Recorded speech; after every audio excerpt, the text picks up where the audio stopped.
So, is there a reason that a lot of people who are in administrative positions of power have New York accents? Is that a Everyone in the jazz era was from New York. Well, yeah, that's true. A lot of people don't know that.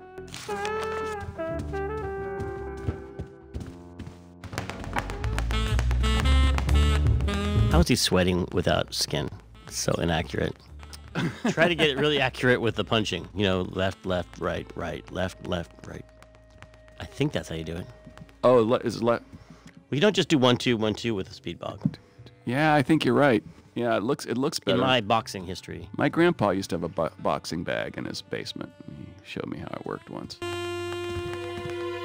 So there's a scene here. So there's the wine bottle there on the side, or sorry, the bourbon bottle, and there's the taking a slug of his booze, and that was actually like we had lots of math problems early in the game where we were lining up camera angles, like you mentioned, and these camera angles, if we had it off between the real time and the pre-render stuff, things got kind of messy. And so that was one of the first scenes we had where Manny as one character goes and interacts with another item in the scene, and it also has to be placed very precisely in the scene because it has to appear to be on the shelf. And it was really difficult to coordinate. You know, he has to walk to exactly the right spot, line up to perform his animation. The cup has its own animation of flying through the air to his mouth. There's all these weird ways we handled it. I think we changed that later to handle it better, so that the cup was actually attached to it. We'd swap it in, but you know, blank out the one that was on the shelf, put in the one that was in his hand. It's like a magic trick, but originally that was something we used to test it out and make it work. And it was, I remember spending days on that and just being worried, like, oh man, we're never gonna get this to align perfectly between 2D and 3D. Yeah, I remember something about the mural. This would be the mural in what's that guy's name? The Nemesis office. Domino. The mural on the ceiling of Domino's office is there was something. I think maybe that angle wasn't planned or something in the game, and then whoever did the textures for that room put this crazy mural on there, and so it was like, oh, we have to show the mural. We have to get that up there. I remember there was some sort of fiasco around that mural. Usually it's the other way around. Yeah. Usually artists put a bunch of beautiful work into something, and then someone turns the camera the other way and doesn't show it. Right, exactly.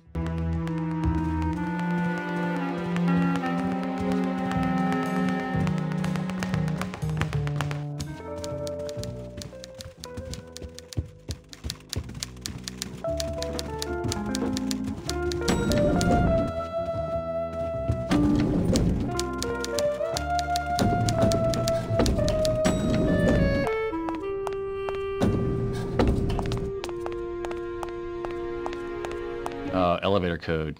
Yeah. Elevator code's the worst, man. Door code in general. There goes Domino. So there was a door box that you would draw on the ground that would have data attached to it that would trigger the art and the. Well, it's like the old like when you walk into a supermarket in the old days, they didn't have like a IR thing that was pointing at you. They had like a pad on the ground. Yeah. You would roll your cart or step on the pad on the ground, and it would automatically open the grocery store for you. And it's just like that. Like there's a little invisible box that you cross that triggers all that stuff. And then all the fiddly bits of people step on the box, step off the box, step back on it while the doors are opening and closing, and those doors are broken for a long time.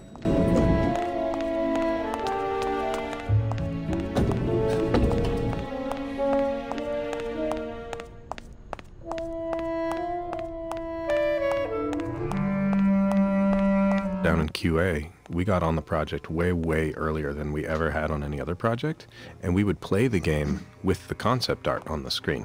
But Manny was modeled and done and lit. Or, well, maybe he wasn't lit, I don't know, but he would zoom around the concept art, and it was all black and white. And that's why I was... Oh, that would be neat. Yeah.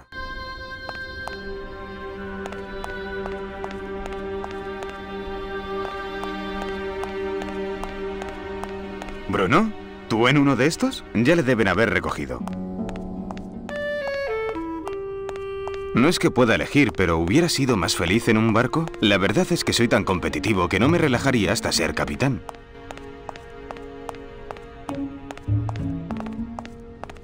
savvy viewers will note that the lobby is based on a real building in San Francisco with Mexican architecture or Mayan Deco architecture.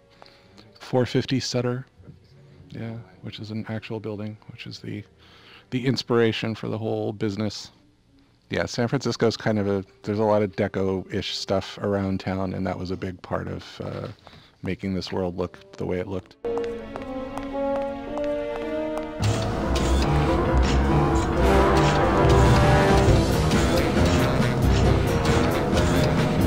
know, the games we make nowadays, we try to keep them real time, and the environments will come in the tens of thousands of polygons probably, but or at least under 100, I would say, at least at the Telltale Studio. But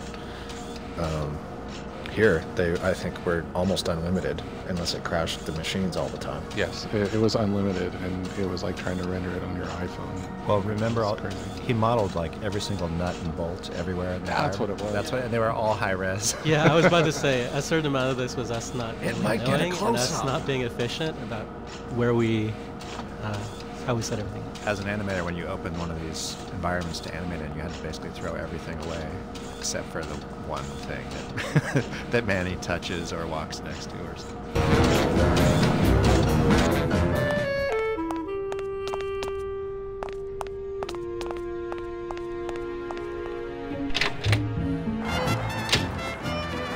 I love that mural because it's the 3 ways of traveling in the land of the dead, the car, and the train, and the boat.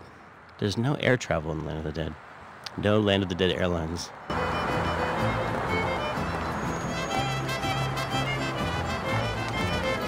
I think the camera choices in this game were actually pretty fantastic as well. I don't know who's responsible for that. Was it storyboarded or? Was that you, Pete? Or? Yeah, probably a little bit.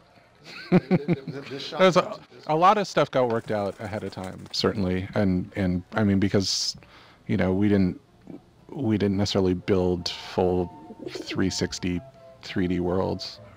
Well, except for like the offices and stuff.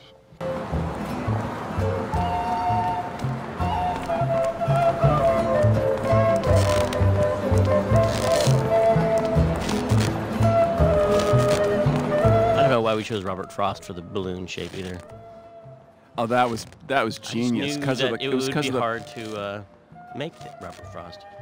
Yes, and also because I think the whole implication is that the clown is way beyond his pay grade, and he has disdain for all those around him, and so he makes shapes that his lowly I never audience even thought would... about that being testimony to the skills of the clown. I thought of it as being Manny being a smartass. Because he asked for it. He's like, oh yeah? Can you do Robert Frost? And then, of course, the clown does it. But see, that's a Chandler thing, too, because the detective is always smarter than sort of the world that he's in. So he's teasing the clown. So to speak. Yeah, so to speak. Because he knows the clown knows what Robert Frost looks like.